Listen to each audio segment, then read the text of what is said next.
Animal-Assisted Therapy, the Role of a Therapy Dog in the Facilitation of Language, a special project by Elyse Rodriguez and Morgan Maldonado.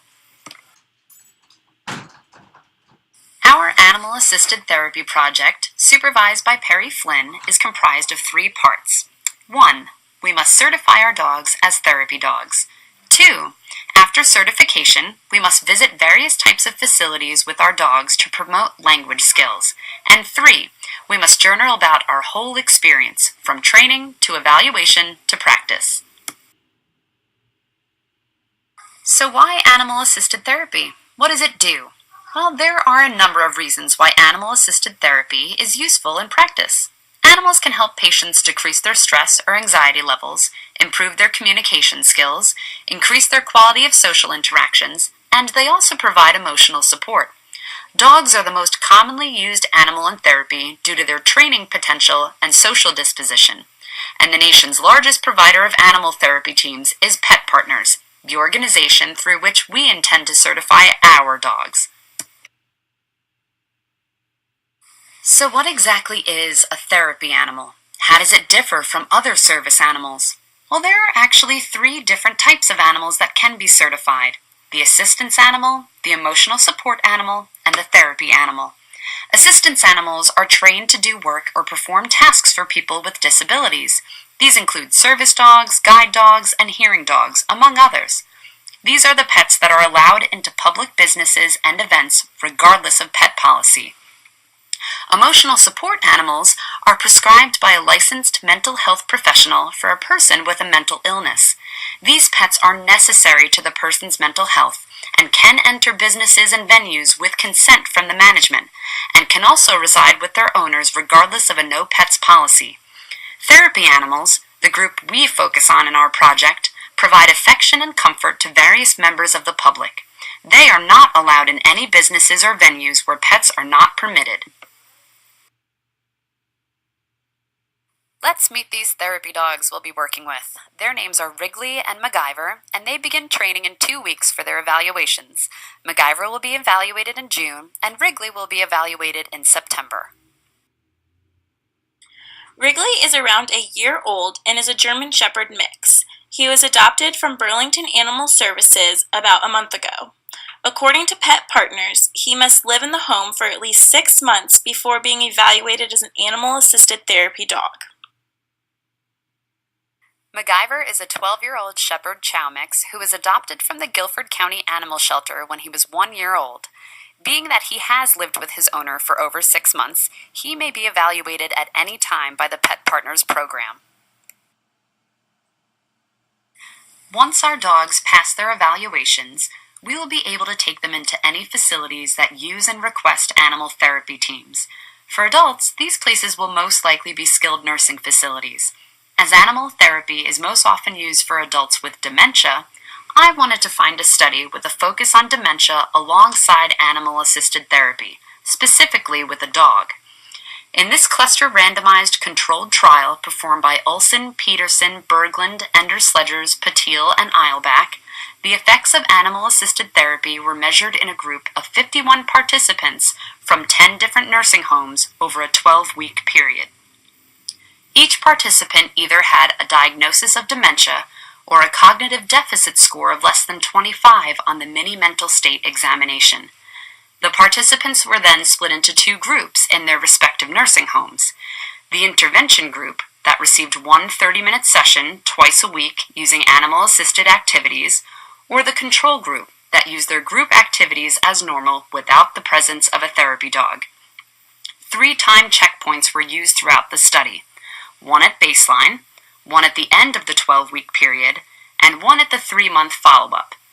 2 trained health professionals administered the same assessments at each checkpoint: the Cornell Scale for Depression and Dementia, the Brief Agitation Rating Scale, the Quality of Life in Late-Stage Dementia, and the Clinical Dementia Rating Scale.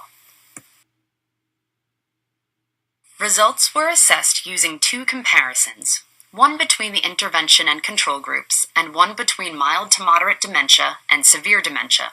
The 3 areas assessed, depression, agitation, and quality of life each contribute to language through social interactions, as well as the patient's daily communication habits. For depression, no significant effects between groups were found from baseline to the end of the 12-week treatment period, but they were noted from baseline to the 3-month follow-up, indicating that the animal-assisted treatment lessened depression over time. Furthermore, the significant effects of decreased depression were found only in those patients with severe dementia. For level of agitation, no significant effects were found between groups or between dementias. For quality of life, significant effects were again found for the intervention groups with severe dementia from both baseline to end of treatment and baseline to follow-up. No significant effects for quality of life were noted between the overall intervention and control groups or for those with just mild to moderate dementia. One key strength of this study is the use of different time checkpoints to assess progress. There aren't many studies that measure the effectiveness of animal-assisted therapy over time, and the 3-month follow-up implemented in this study served as a good starting point to measure the effects after discontinuation. Another strength of this study is the use of stratification to analyze the effects of treatment on mild to moderate dementia and severe dementia. Had the study focused only on the comparison of intervention and control groups, significant effects for severe dementia would have been missed, such as the decrease in depression or improvement in quality of life. One limitation of this study lies in the treatment for both the intervention and control groups. The participants in the intervention groups received animal-assisted therapy along with their usual activities, whereas the participants in the control groups simply continued on with their usual activities. This begs the question of whether the intervention groups experienced positive changes due to the animal or just due to the implementation of a new activity. Had the control groups also been exposed to a new activity without an animal present, perhaps they may have attained the same positive results. Another limitation is the possible extraneous variable of the human dog handler. It's possible that some clients responded more positively to the human interaction than the animal, which could have influenced their scores. Animal-assisted therapy is not only popular with adults with dementia, but also children with reading disabilities. The effect of an animal-assisted reading program on the reading rate, accuracy, and comprehension of grade 3 students, a randomized control study by Leroux, Swartz, and Swart, was published in 2014. A common problem among students not just in the United States, but around the world, is difficulties with reading. Students who struggle to read often experience social and emotional consequences. As students with reading difficulties participate in class, they may sense judgment by their peers, leading to anxiety and higher stress levels, which may even result in increased absences and decreased completion of school assignments. I chose to incorporate this study because dog therapy helps children who are experiencing these difficulties to feel accepted when reading. Leroux, Swartz, and Swart conducted a randomized control study on 3rd grade students focusing on the effects of an animal-assisted therapy reading program. While the entire 3rd grade was tested to be subject in the study, only those who were identified as poor readers on the ESSI reading test were chosen to participate in the study, granted they were given permission by their legal guardian. The 102 participants ranged from 7 to 13 years old and attended a middle school in a low SES area of South Africa. These students were randomly placed into 4 groups, 3 experimental groups and 1 control group. 25 students made up the control group, 24 students read to an adult, 26 students were placed in the group consisting of a teddy bear and an adult, and finally 27 students were placed with the live dog and its pets as therapy volunteer. The control group continued with their normal schedule, while the 3 experimental groups went through a 10-week program. Every student in the experimental group met individually with their selected peer, whether that be the dog, teddy bear, or only adult. They met once a week for 20 minutes. Data collection occurred 3 times throughout the longevity of the study. Prior to the program, time 1, at the end of the 10-week program, time 2, and 8 weeks post-completion of the program, time 3. All students were given the same assessments consisting of a demographic questionnaire and the Neal analysis of reading ability. Where the data results collected during time 3 were not statistically significant, they were significant results from time 1 to time 2 in regards to each student's reading comprehension, rate, and accuracy. The results were significantly higher for those students in the dog group opposed to the other experimental and control groups. The dog group allowed the students to read judgment-free. Leroux, Swartz, and Swartz study used the Pets as Therapy program. While this program is European and used in South Africa, the program is closely modeled after America's Reading Educational Assistance Dogs program, otherwise known as READ. All therapy dogs must not only follow the rules set by the program, but also complete the Canine Good Citizenship Test, a standard that is also held for most therapy dogs in America. Not only were the dogs highly trained, but the volunteers that worked directly with the dogs, as well as the adults that worked individually or with the teddy bear, were also trained. This randomized control study was the first in the field to take into account both the extra attention and extra opportunities given to each child. An extraneous variable included the relationship between the students and their partner, whether that be the dog, volunteer, or adult. The relationship between the subjects may have not been able to be developed as well as it could have been given the time constrictions. After all, the program was only 10 weeks and only accounted for each child to participate in the program once a week for 20 minutes.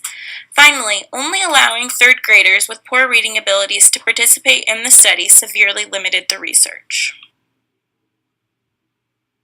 Animal-assisted therapy is not only used in therapy with children with reading disorders, but also with children with autism.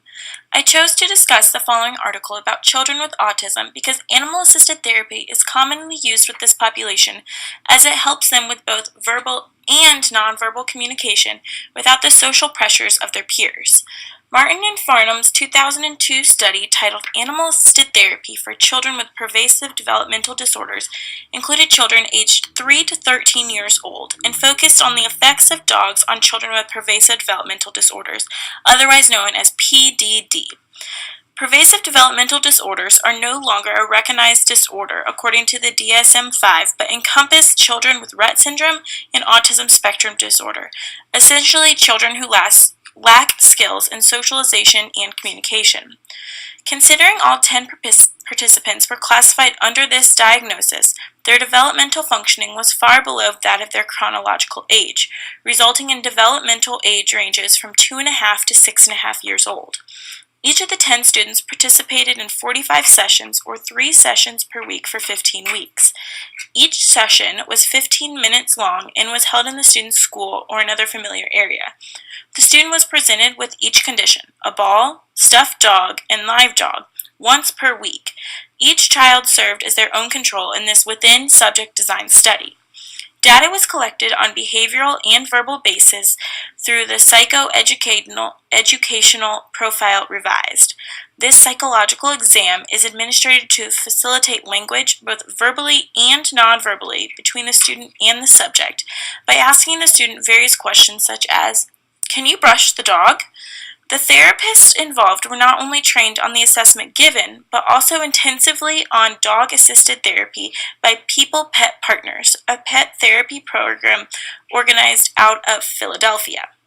Results of this study showed that children were more likely to perform nonverbal communication such as hand flapping in the presence of the live dog as opposed to the other two conditions. Children in the study were also more likely to talk about the dog and to the dog, as well as talk about related topic and answer requests. In terms of behavior, the children were more likely to give treats to the live dog. They laughed more frequently and spent longer amounts of time looking at the live dog than any other condition. These results show that the children exposed to dog therapy are happier, have more positively channeled energy, and are more conscious of their social environment due to the presence of the live dog. One major strength of the study conducted by Martin and Farnham was the use of the child's least restrictive environment.